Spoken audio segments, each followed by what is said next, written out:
The National Institute of Health did a study of couples that got divorced within, say, the last 5 to 7 years. And they interviewed several hundred couples that got divorced. And what they found was that 36.7% of the couples that got divorced said finances were the key reason that resulted in their divorce. 55.6% of individuals, meaning at least one of the husband or wife whose marriage resulted in a divorce, said that finances were in the top 3 reasons that they got a divorce. Finances play such a huge role in our marriage and can just absolutely wreak havoc if we don't get those right. That's what we're going to talk about today. Yeah, let's get into that.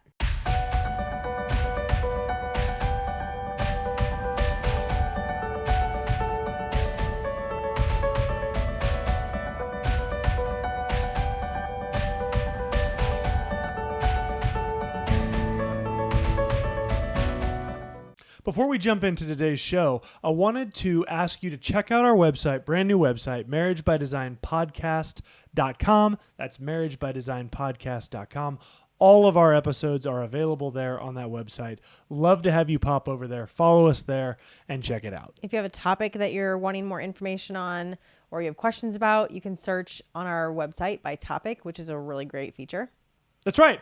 And more than anything, guys, please share this with someone that would find it meaningful for them. Without any more delay, let's get to the show. Hey, everybody. I'm Nathan Warnock. I'm Andrea Warnock, and you've joined us for Marriage by Design, and this is a podcast where we get to talk to you about God's design for marriage, what the Bible has to say about that, and then how we live that out practically.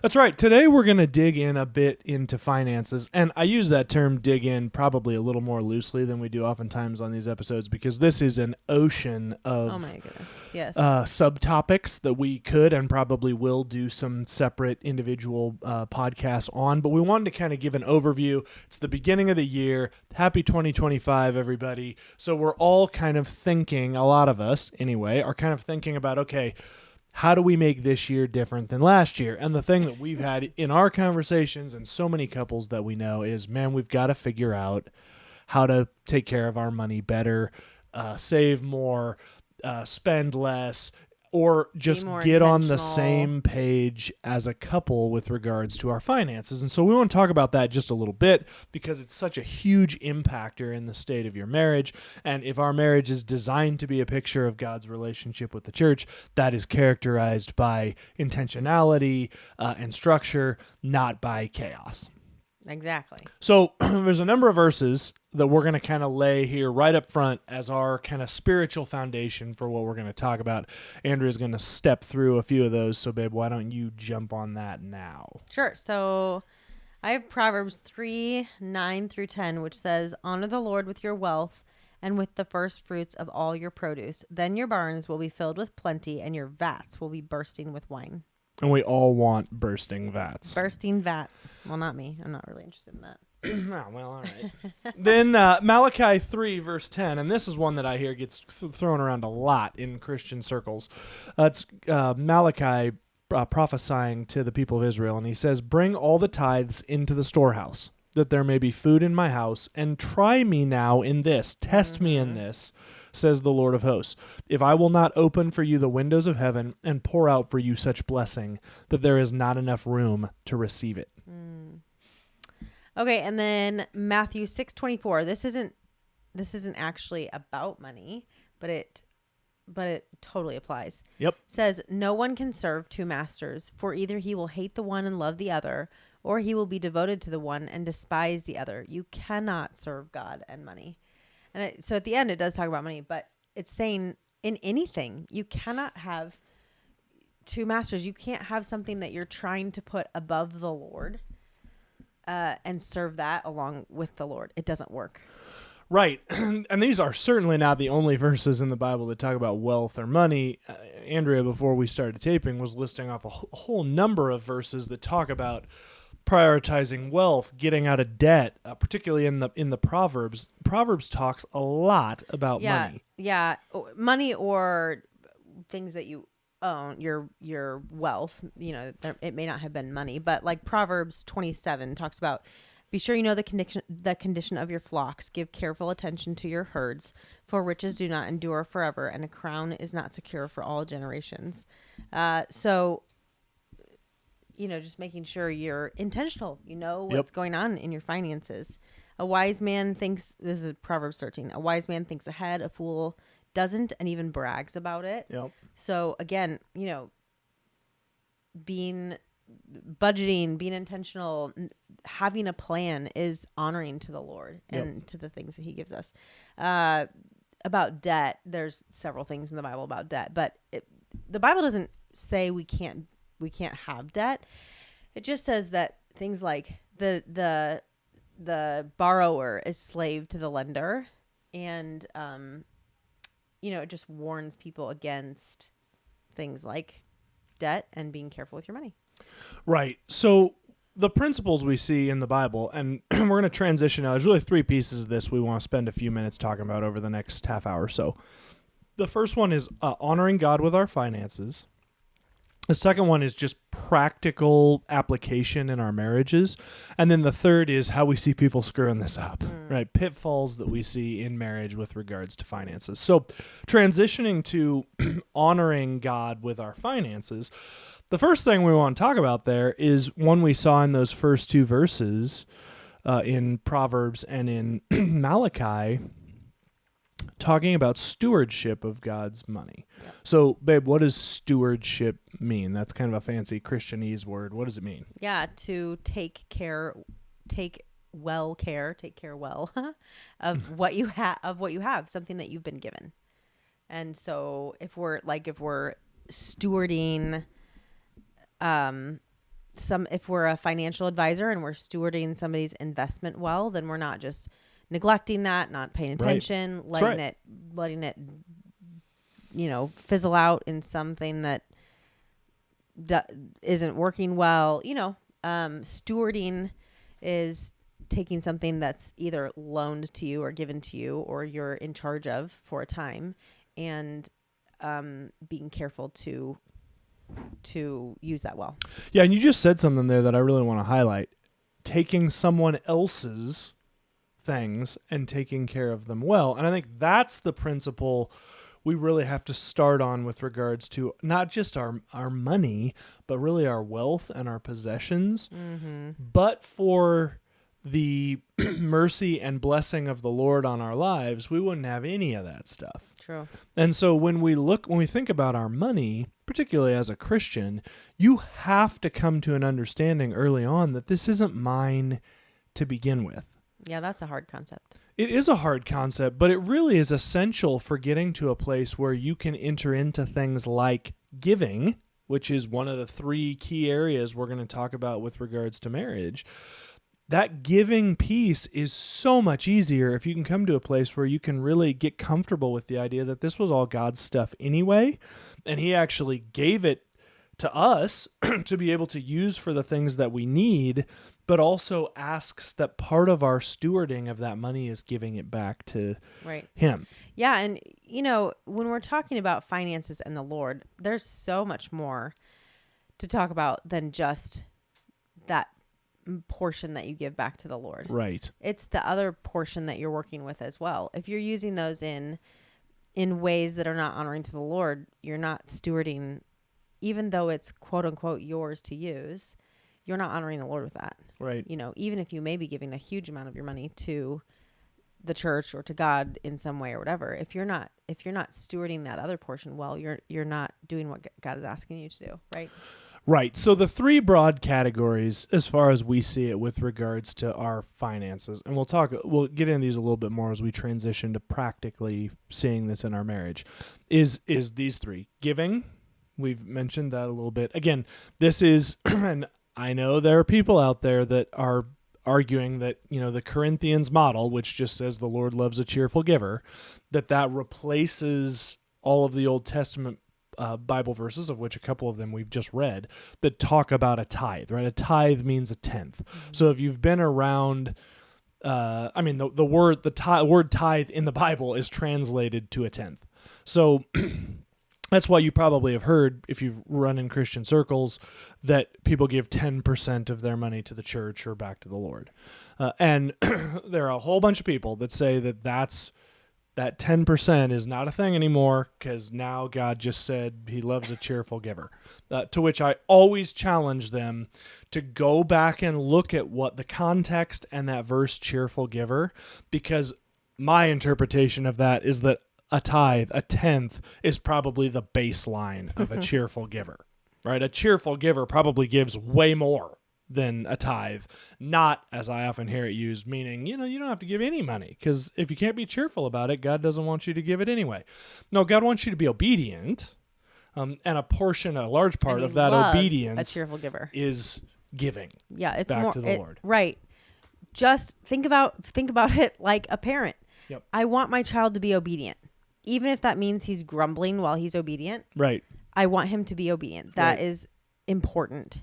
But I also want him to be cheerfully obedient. Right. Like, I love that. My heart soars when my child Great example. when my child is not only just doing what I've asked, but does it with a happy heart. That's right.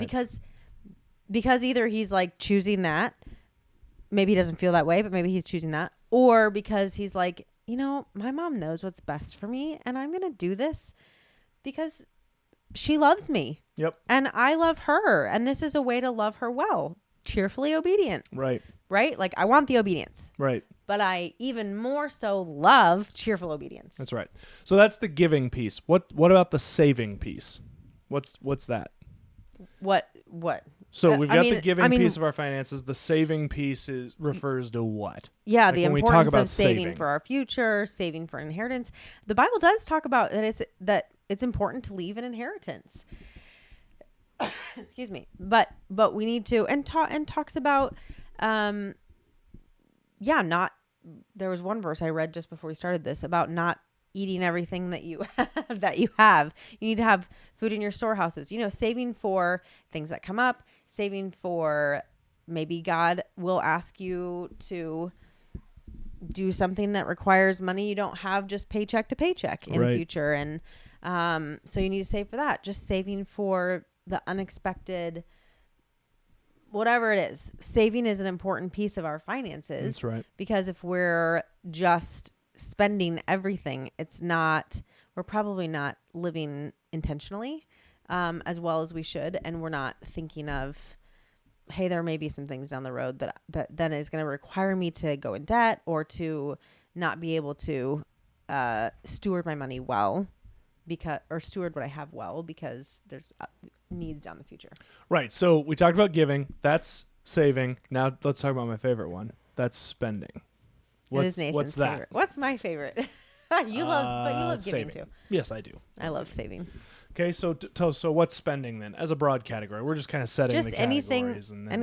Anything that that's not needs. I mean, spending, you have to spend on your needs too, right? Groceries, but it's everything. Groceries, lights, power, the mortgage. More often than not, when we're talking about spending, we're talking about things that are outside of our needs. Sure. And we need to know that's part of adult life, is really knowing what are actual needs. And we have kind of wonkied that up in our current society, really knowing what needs and wants are sometimes. But yeah, that's right. But really having a firm grasp on what needs are and the difference of that and wants. So typically when we're talking about spending, when we're talking about financing, yes, we're talking about that in regards to needs, but the rub usually comes in with the wants. Yeah. So, and we put those in that we've addressed these three things in a specific order, because that's the order that we ought to be approaching those things in when it comes to our money. Yep. The giving piece comes first, the Ouch. saving piece comes second, the spending piece comes third.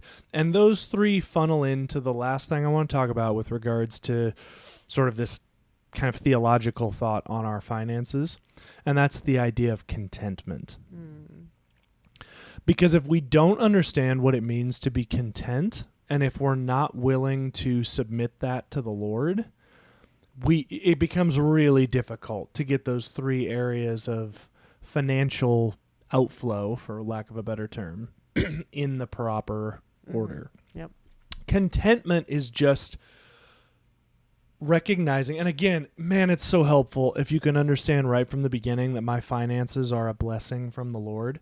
Because look, the Lord hasn't blessed me with Jeff Bezos finances. I'd love that, but he hasn't. And so the question is, am I willing to be content with what he's given me, or am I not? Yeah. And man, so many people, they look at their finances and they start with the contentedness. I would be content with a lifestyle that requires $80,000 a year for me to maintain. I make $83,000. So rather than that lifestyle's just can't be maintained, and I'm going to learn how to be content in that. Oh, the you giving said need 80, you make 83, but you mean something different.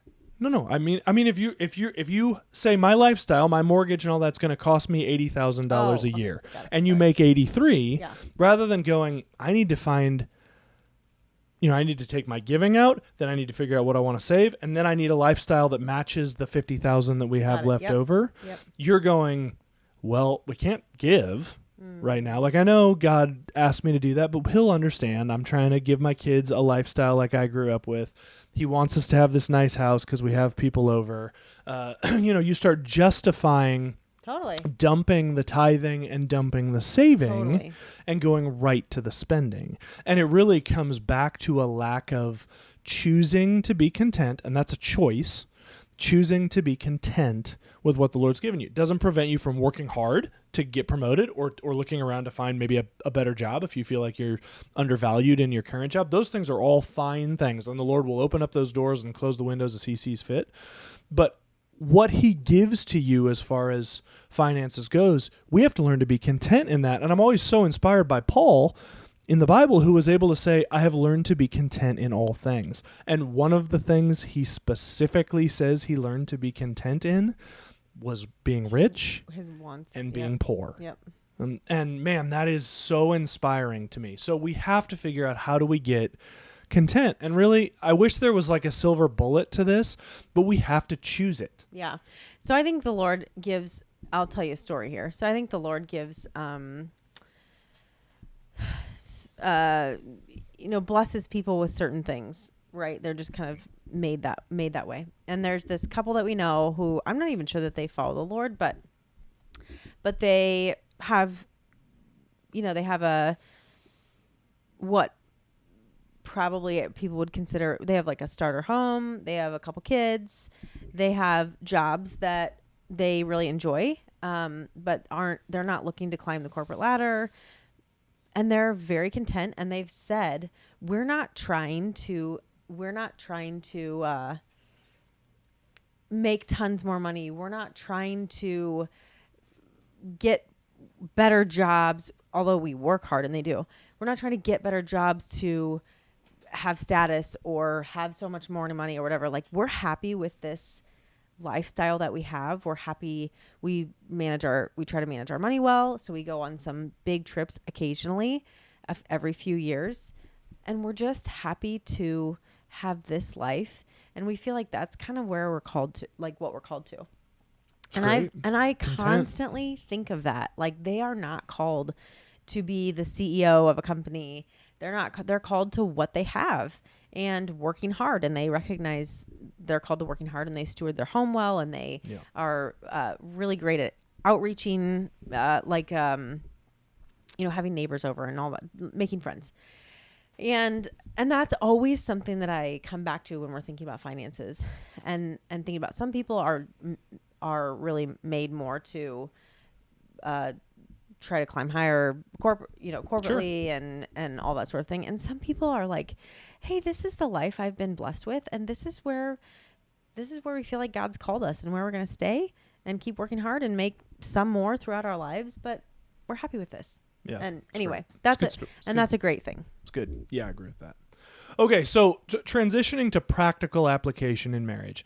The first thing that we have to stress when we talk about this is communication and transparency. Mm-hmm. There has to be, and I would throw in with that intentionality, right? With all You things. have to choose open communication about finances and being transparent about finances. And this can look different ways for different couples. There are some couples where one or the other of them goes, particularly if you're blessed to be in a situation where you have a lot of money, where you can go, I don't actually care to be involved in knowing what all's going on, like the nitty-gritty nitty-gritty details. of what's going in But and they're out. right. But both should know a good snapshot of their finances. Yeah, totally. I think the bigger piece in that is the communication piece. Yep. Like you have to talk openly about finances, because a big reason why so many couples get sideways with finances isn't necessarily because they have a lot or a little of money. It's because they're not communicating their expectations with regards to money. Yeah. Yeah. And that communication may be, I don't care about the little details. I don't want to have a weekly budget meeting. Maybe one of you says that and the other one's okay with that. Right. But I do want to monthly know what's the excess. Did we stay in our budget? Yep. We've decided the budget together. But I would say too, if one of you is like, hey, you tell me you don't want to be involved at all. You don't want to know really anything, but I just don't, I would say, I don't know if that's really honoring to the Lord to have one person who, even if they want to be totally out in the dark, completely in the dark. Even if they want to be, it's probably worthwhile every few months to have like, hey, I don't know, here's where we are. Or, gosh, we're of course, if there's debt, there needs to be conversation consistently about that. We're going to get to that. But if there's a lot of excess and one person just has no interest, whatever. If there's a lot of excess, maybe once a year, it's like, hey, this is what we put into savings. This is what, whatever. It's probably, I don't know how honoring it is to the Lord for one person to say, I don't know, we could have $3. We could have $3 million. I don't know. I just am allowed to spend what I want, Yeah, I think that's probably right. But I really think that goes to the second point, which is having joint financial goals. Yep. Like, look, if you don't want to be involved in knowing what's going on, it feels awkward to like, I'm not going to handcuff you to a chair and force you to listen to me tell you about what we have for finances if you don't want to know. But I do think it's appropriate to sit down and go, hey, what are our goals? Like, do we, even if you don't want to be involved in finances, there are conversations to be had. Are we trying to provide a college education for our kids? If so, are we trying to provide a state college education, a Harvard college education? What are we trying to do? That's more of what I'm talking about. Do we want to do private education before college? And how do we save up for that? For sure with the giving, like where do we as a couple feel like we should be giving, and how much of our income should we be giving? And that doesn't necessarily mean you have to have this 4-hour nitty-gritty conversation, but you're at least aligned. I think that's the important part. Like you're aligned on the goals and generally what's going on with the money. Yep. That comes to another thing we encourage because a lot of the folks that we have the opportunity to counsel to mentor are not Jeff Bezos. But that's budgeting together. Yep. There are certainly a ton of couples out there that are like, we don't do a budget. We don't really need a budget. We're both have our heads screwed on pretty straight. We kind of just buy what we need, and we save and we give and we do all that stuff, and we don't really want to do a budget. And to those couples, I say, okay. I mean, if you're on the same page as a married couple, then you're that's not getting fine. into debt or doing something right. You shouldn't. I still think you could probably do even better if you did some budgeting, even if your budget is, we have a $4,000 a month clothing budget. Well, that's fine, but then what everybody's spending their money on. I think it brings you closer together as a couple. Point is, we recommend budgeting together, which budgeting is going through. Basically, you want to tell your money where it's going to go every month, right? Because money just goes. It does. If you don't, if you are somebody who doesn't have just gobs of excess. You will find that if you don't tell your money before you get it where to go, it's just going to go. It's just going to go, and you're going to be shocked by how do I make this? And you make a really good income. How do I make this great income and I have nothing to show for it, or I'm not saving nearly what I should be, all that sort of thing. You'll be shocked. Right. Then the last thing to just touch on briefly is decision making and roles and responsibilities. So if you've heard us talk about roles and responsibilities in marriage in the past, we're not big on necessarily gender roles. I do think there are certain roles that God has designed the mother in particular to fulfill, and certain roles that God has designed the father to fulfill. I think there are certain roles that God has called the husband to, and I think there are certain roles that God has called the wife to. So I'm not saying there aren't gender roles. But I'm saying society, day-to-day yeah, roles. Society would say, well, the problem with Christians is they've assigned washing dishes to the wife. That's not true. It's society wants people to think that because they want to make Christians look ridiculous, but that's just simply not true. Finances is one of those things. What you do need to do is have oneness in your relationship. There's nothing wrong with a marriage where the wife pays all the bills and handles putting the money into savings and all of that. There's nothing wrong with a marriage where the husband pays the bills. We know plenty of couples who are either those things. Both ways, and they're very godly couples. The problem is when you're allowing those roles to not be clearly defined in your own marriage, and it's causing dissension in your relationship. Sure. That's when it becomes not God-honoring. So worth sitting down, having a conversation. What are the roles and responsibilities of finances in our marriage, and what does that look like? And this is something I've not done a good job about. In our particular marriage, I handle a lot of the keeping an eye on the budget and seeing where the money's going and categorizing and doing all that kind of stuff. Money making. But I've not done a very good job of being honoring in sitting down with Andrea and saying, okay, here's where we're at, here's where the money's gone, and just keeping her kind of up to date. And for the most general, there's like a generality, it's just not, we're good with same goal, aligned in goals, general budgets. That we do our giving together. Oh yeah, right. Yes. But hey, we spent $183 on eating out last month. I've not been as good about doing that as I should, and I want to try and do better about that this year. So that's part of our roles and responsibilities and decision making. You may be a marriage where you both struggle with those roles because you don't trust the other person who's fulfilling a certain role, or because you think you should insert yourself and control all the areas of that. And I would really encourage you to, instead of seeing this as something that's you're going to butt heads on and it's going to cause fights and all of that, to instead look at it as, hey, this is something God is inviting us into.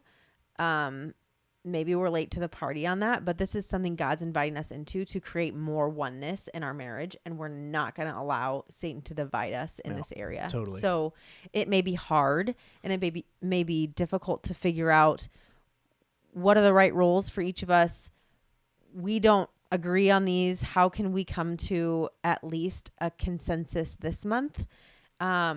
And not allow Satan to split you up, and not allow Satan to cause unforgiveness and bitterness and frustration and all that, but instead to really see this as like, this is a learning process. We're not going to figure out this month or the next month or the next month, but we're going to work at it and get better at it, and we're going to allow God to bring more oneness into our marriage through this, rather than seeing it as something to be really angry about. Right. So let's transition then for just a few minutes about the pitfalls that we find of finances in marriage. First one I want to address, and we did a Wednesday check-in a couple of weeks ago about this, so you can go back and check that out in our kind of shorts reels. But it has to do with financial infidelity, which is a term that I don't like on the face of the term. There's always been a term for financial infidelity. It's actually one of the Big 10. It's called lying. When you are spending money that you know your spouse has not consented to you spending. And again, I'm not talking about, although it can be, I'm not talking about, hey, I didn't call her before I bought $1 coffee at McDonald's. Right, because maybe you have that's part of why we budget. So yeah, maybe that's right. There's a plan for that. That's exactly right. And then if we there's not a avoid plan for these that, kinds we don't of do it. conversations. That's right. But perhaps you're in a season where you've agreed as a couple, zero spending money Outside on of coffees and foods right. outside of our home because we just need to save up.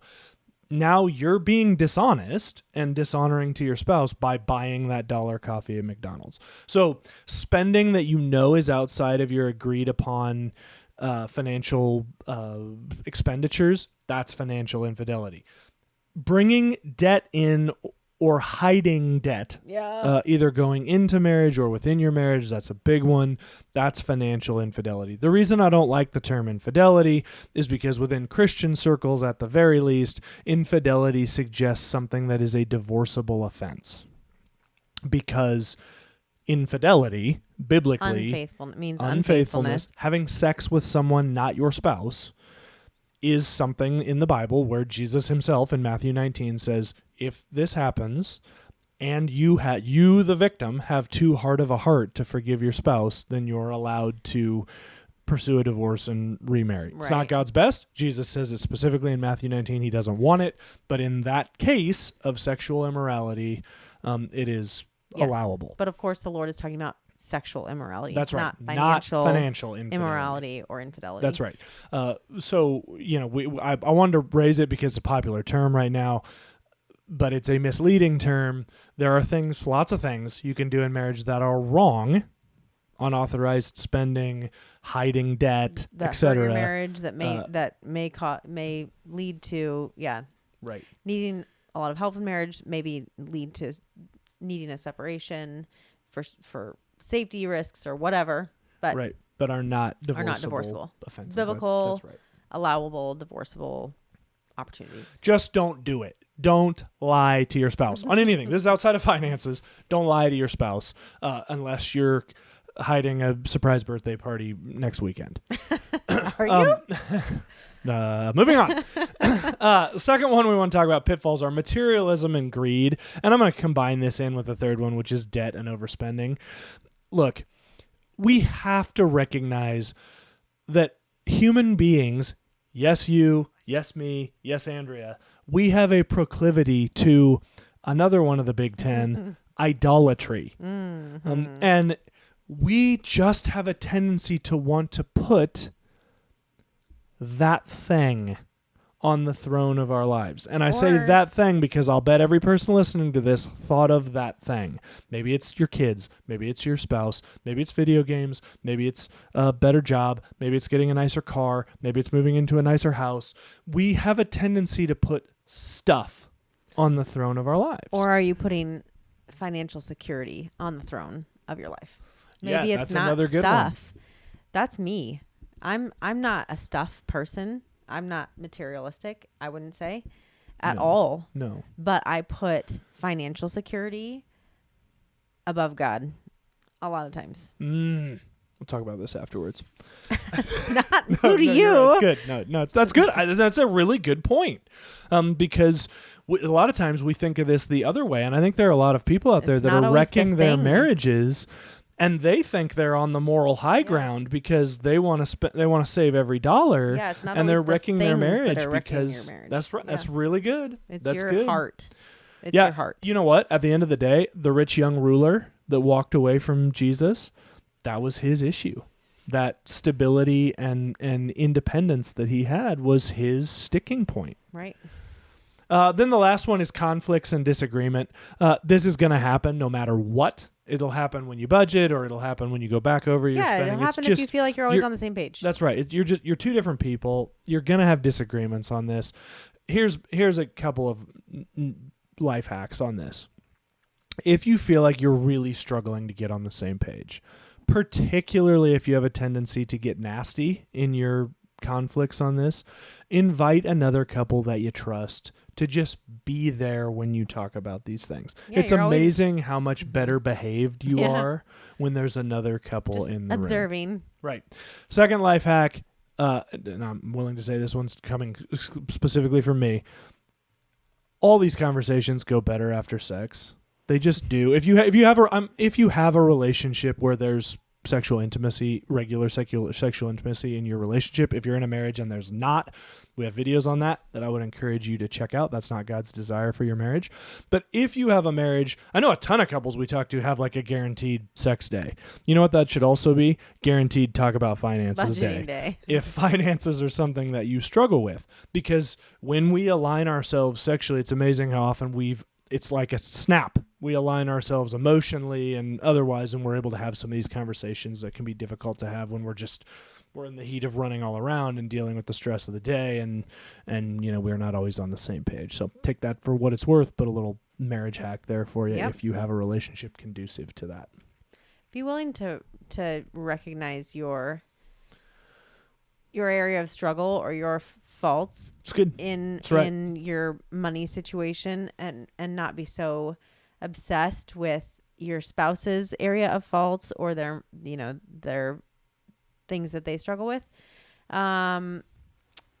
because really you are responsible for yourself. And ask the Lord to meet them where they're at, your spouse. But when you come into this budgeting meeting, really, if you can be focused on how do I need to change, what sort of attitude can I give to my spouse that would make him or her more willing to be open and willing to think about things from both sides, and how can I help again bring oneness from my end rather than just being so focused on how they're the problem.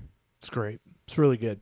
So I want to know from you guys, which of these things that we covered today for practical steps within your marriage are you willing to commit to in 2025?